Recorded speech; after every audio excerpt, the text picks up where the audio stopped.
Coffee Pot Conversations. Bonjour et bienvenue to Coffee Pot Conversations, the podcast that gives you something a little bit different of Paris. My name is Paul, and I'm here to help you experience the city like a visitor, not a tourist. So, grab yourself a coffee, settle in, let's discover Paris together. Coming up on Coffee Pot Conversations. Hello and welcome to episode 3.9. So, what's happening? Well, firstly, for those that are joining us today, welcome. For those of you that have been here before, thanks for coming back. That covers everybody. So, pretty much what happens is I do the same format week in, week, but not week in, week out, but episode after episode. And you get the jingle, you get a little intro, then you'll get this section where I explain what's coming up on the episode, give a little bit of news, and we go into the main part, the main beef of the pie of the podcast episode. That's really poor explanation, but that's what happened. Then we finish off with the conclusion, what's coming up for future episodes, and then a little outro. Bosh, job done. Finishing with a jingle. If you're watching it on video, excuse me. So if you're watching it on video, that could be via YouTube, or it could be on the Spotify video side of things. Then you will see this fast moving action, which is me using an action camera to film what I've been doing. Yeah, times is going to be fast, such as what's happening. And at the minute, I'm just on top of the Galerie Lafayette.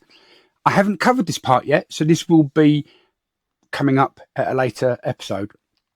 If you're listening, you're just going to get me talking without the views, and you will hear certain sound effects, which is where I've inserted a photograph that I've either taken at the time or I've previously taken. I've inserted it for whatever purpose, whatever reason, but that's what it is.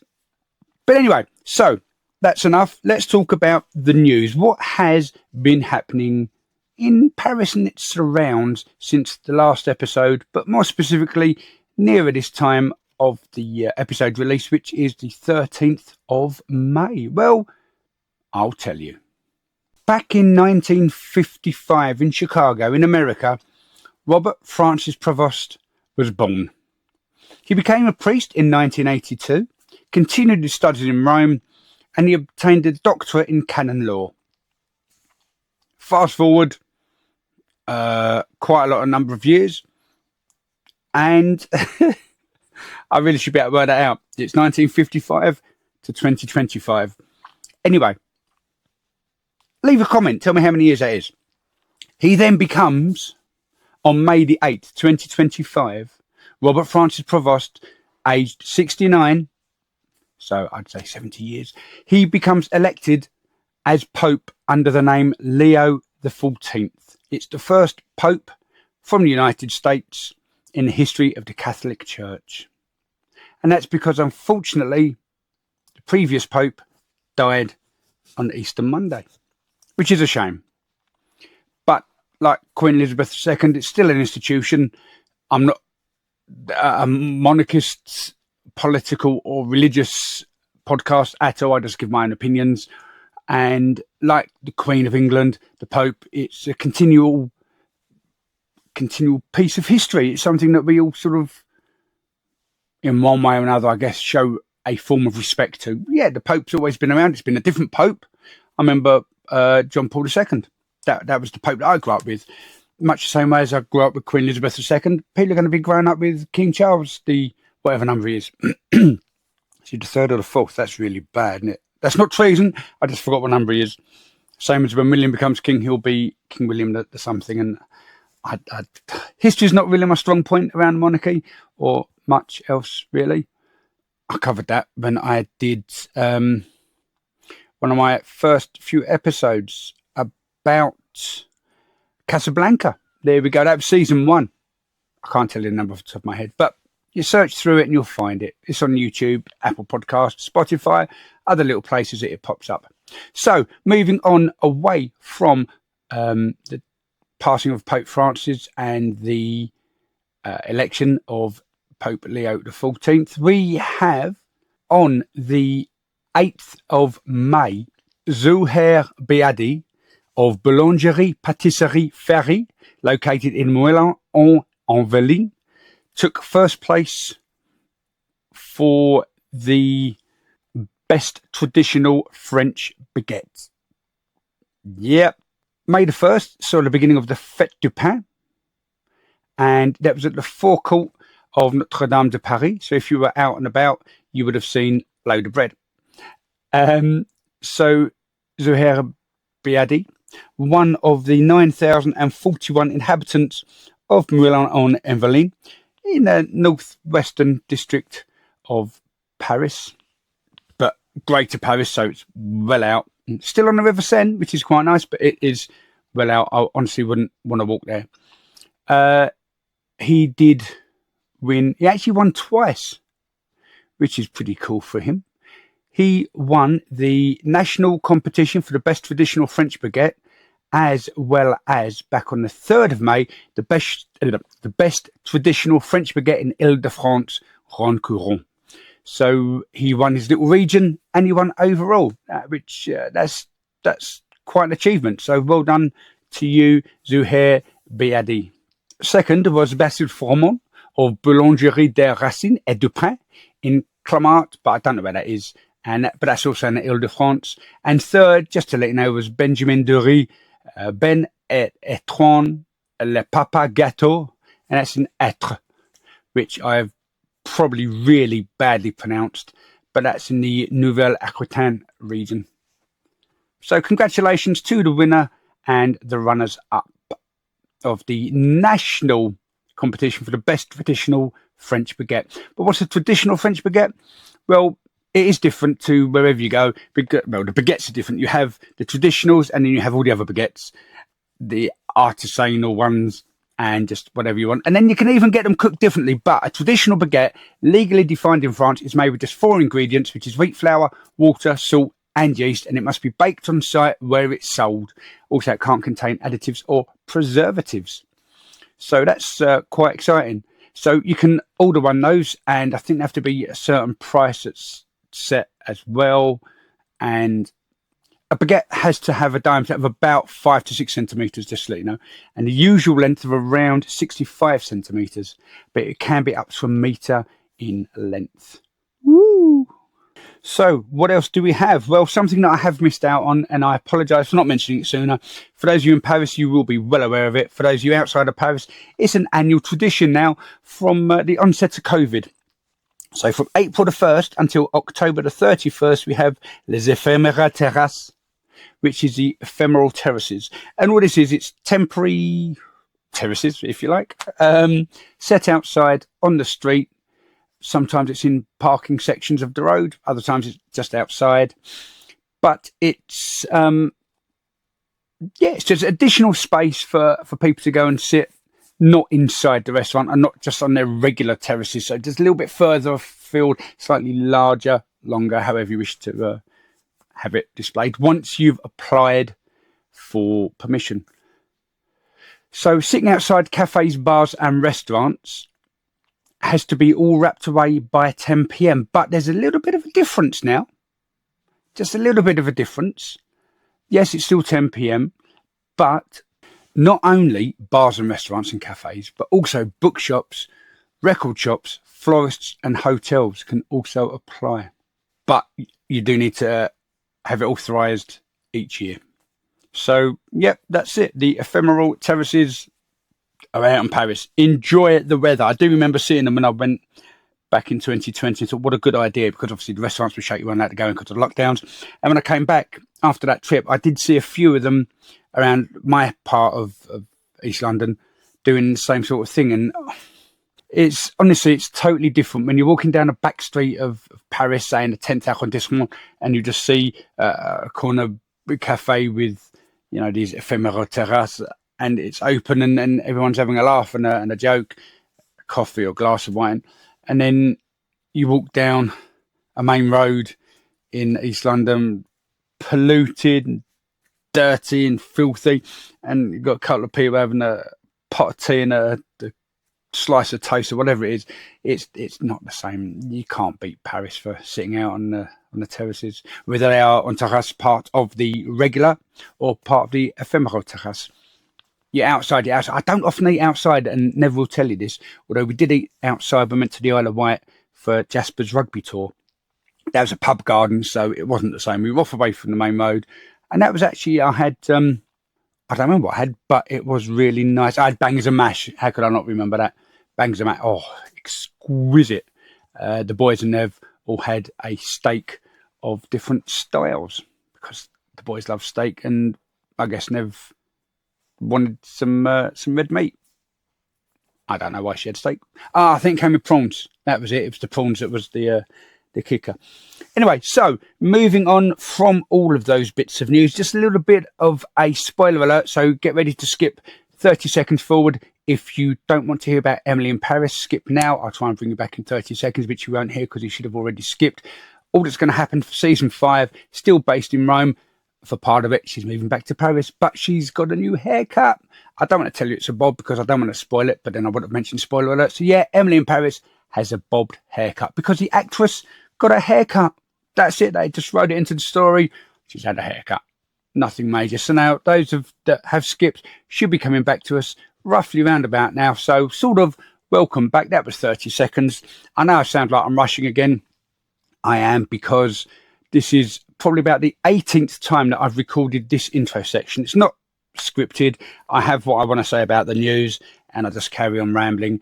But the software has been absolute annoying. I had to update it and it still wouldn't do stuff. It was hanging, it was freezing. It was just every time I closed it down, it wouldn't save.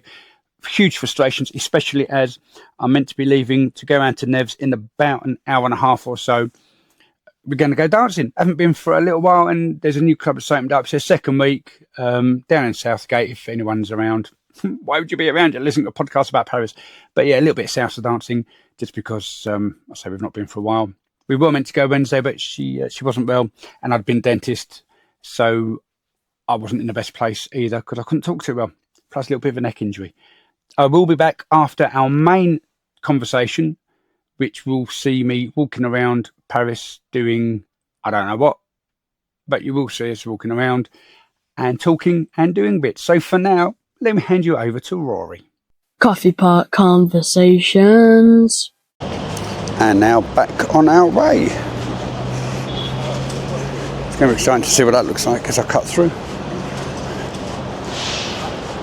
Again, I know I said no jiggity-jaggities, but I think it's going to happen. And if it turns out to be a vlog rather than a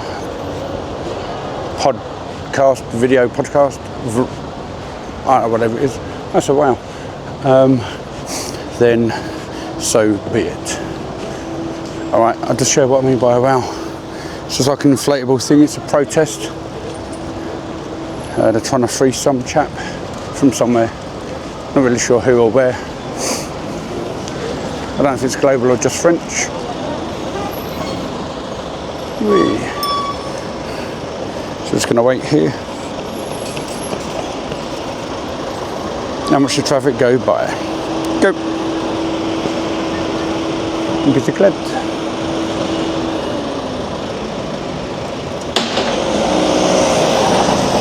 Okay, so here we are at a passage piéton, a zebra crossing, and pretty much like everywhere, the traffic has to give way to you, but it doesn't always do that. Now, alright, it's a zebra crossing, but there's also traffic lights, which means you actually have to, as a pedestrian, obey the traffic lights. But when there are no traffic lights, you technically still have the right of way, and legally have the right of way. But as we all know, cyclists tend not to always pay attention.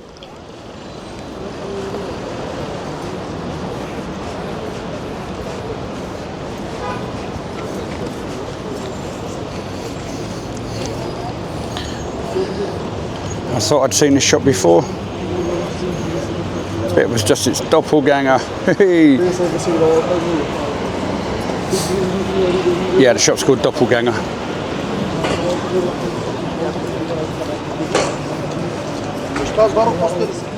Now, one thing that you do need to be aware of, if you're coming from a left-hand drive area, such as like the UK or Australia, I think maybe Cyprus, is the traffic doesn't always come in the direction that you think it should do. So while we would normally look to the right because of traffic coming on the left, we think we've got to look to the left, but there are a lot of one-way streets in Paris, and I've found that to be a huge problem. So pretty much stop, look in all directions, because cyclists don't stop, scooters don't stop, cars don't always stop, even though they should do. Still on Rue de Rivoli. Need to loosen my boot on my left foot though.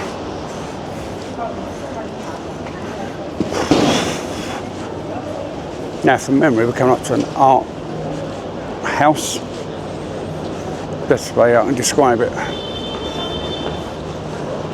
We'll have a little look.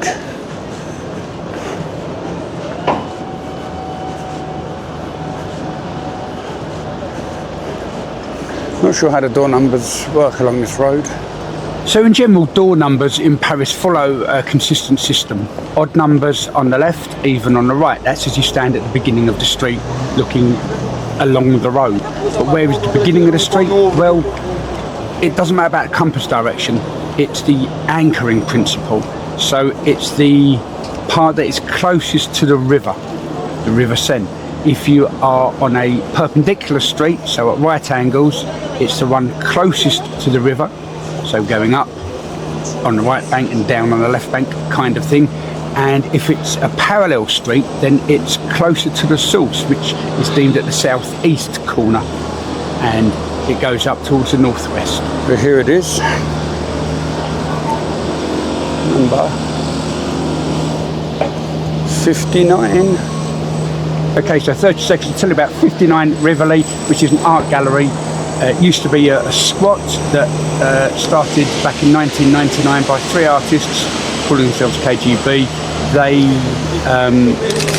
ran it as a squat, but then turned it into this art gallery. The city of Paris were going to evict them, then realised how popular it was and actually legalised the building, taking 3 years to renovate, there we go. And now it's free to enter. Open Tuesday to Sunday, 1 till 8. Now coming up we have one branch of La Samaritaine. I'm not going to go in there because my boots are hurting, my battery's running out. I really fancy having a cup of tea, but look at that. Spectacular. Now I said it's for Samaritaine. It isn't, it's Uniqlo. So that's really well done.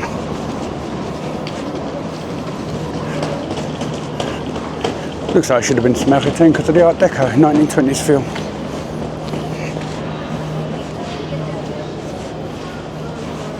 Well, that may still be a part of La Samaritaine, I don't know.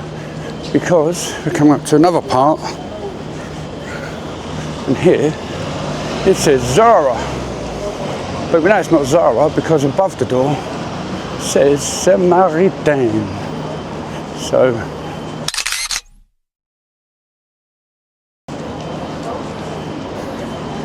is it? Isn't it? But look at that. They're gorgeous.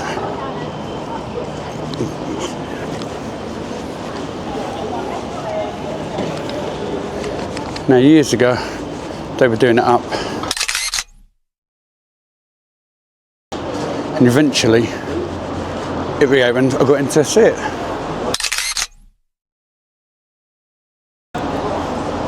So they've got Sephora, not the one at Westfield,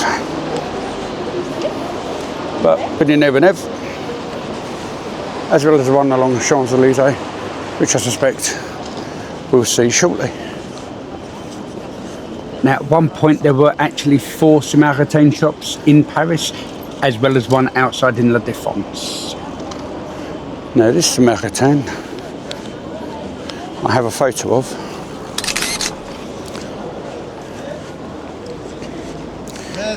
And it's on the other corner I'm just approaching. It's to do with the window cleaners. Remind me very much of watching them when they were doing the shaft, cleaning that. But to get this bad boy, I'm going to flick over to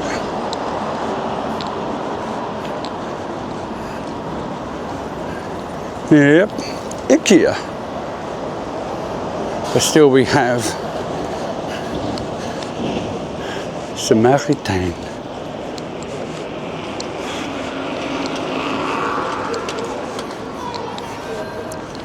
Which means we're very almost nearly close to Le Louvre.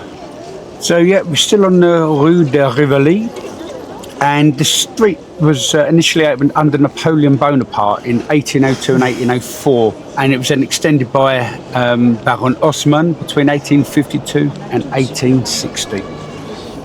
And there's one entrance that I want to walk through. Hopefully the camera lasts. And this is one where you get loads of people taking photos of it. I take photos of it. And you'll see why. I'll probably even take a photo of it this time around as well. Oh, so I'm taking my photo.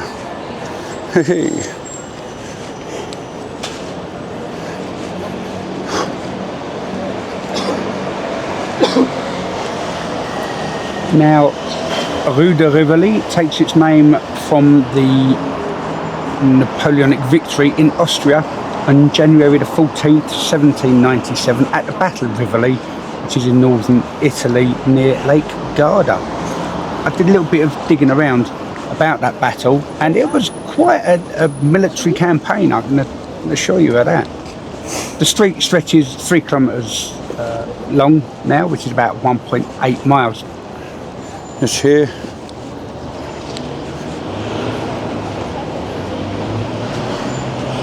Very famous boulangerie.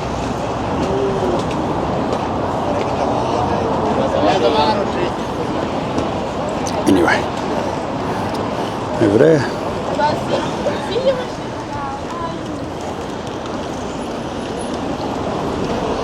I'm going to say it's a Louvre. I don't know. They have many wings and branches. Oh, I might show you somewhere else on the way as well, depending on where it is in relation to everything.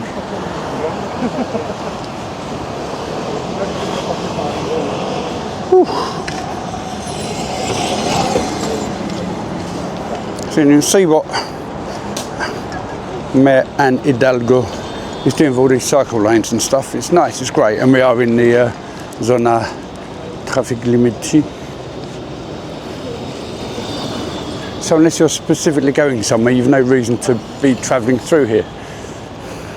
The only traffic allowed will be emergency vehicles, buses, taxis, vehicles for disabled people, and those that are driving because they live or work there, or you're starting or ending your zone. So if you're going to the cinema, the theatre, or a doctor's appointment. So you can half this shot. If the hyperlapse is me holding the camera, that's going to be really weird. 1, 2, hearing the bongs. 3, 4, 5, 6, 7, 8, 9, 10, 11. 11 o'clock, oh dear. So essentially that 11 o'clock means that my walk that's meant to take 56 minutes according to Google Maps has taken about an hour and a half so far. Coffee Pot Conversations. And that was episode 3.9, a November overnight stay in Paris, that November being in 2024. This is the section where I normally say thanks to people and different things that have taken place. Really, all I just want to say is sorry to cousin Doreen, who flew all the way over from Canada. I didn't get a chance to see you, and for that I do apologise. Busy with the podcast. But if you ever get a chance to listen, or even cousin Sherry, if you get a chance to listen, you know that I've mentioned you at episode 3.9. I believe you're also living in Canada now, having moved up from Chicago. So that's pretty much all I have to say for now. You would have seen me walking from Le Samaritain to the side of Louvre. Who knows what's going to take place next time? And talking of next time, it's time for Jasper's jingle. Coming up on Coffee Pot Conversations.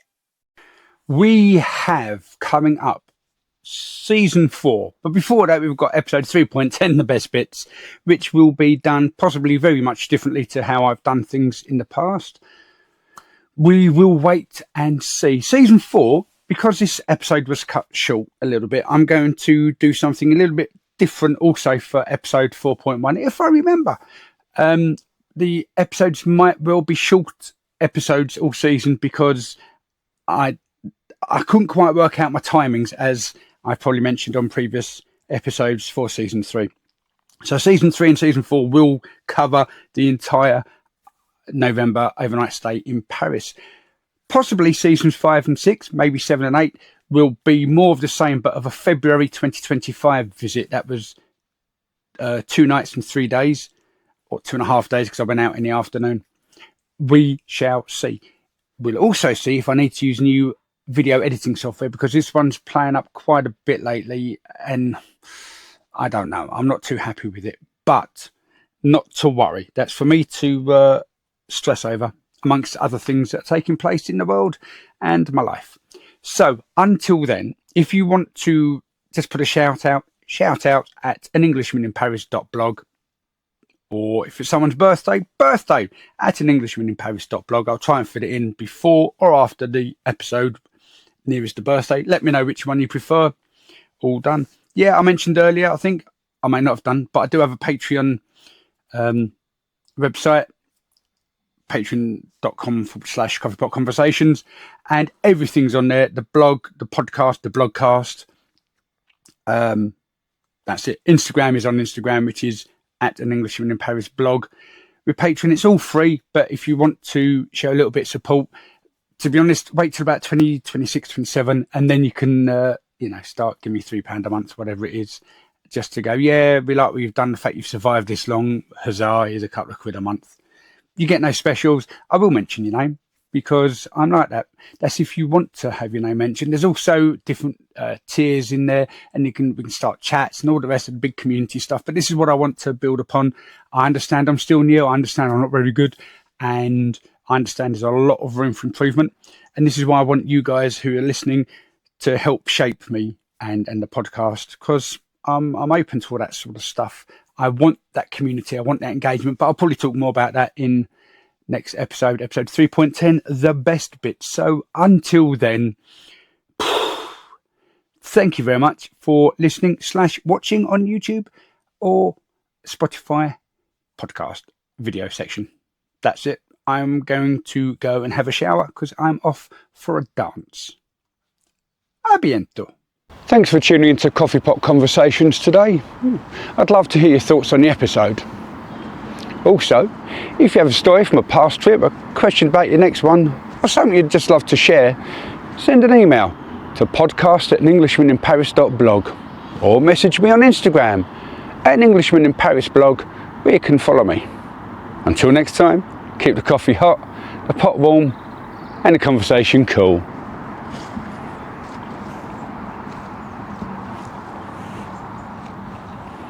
Coffee Pot Conversations.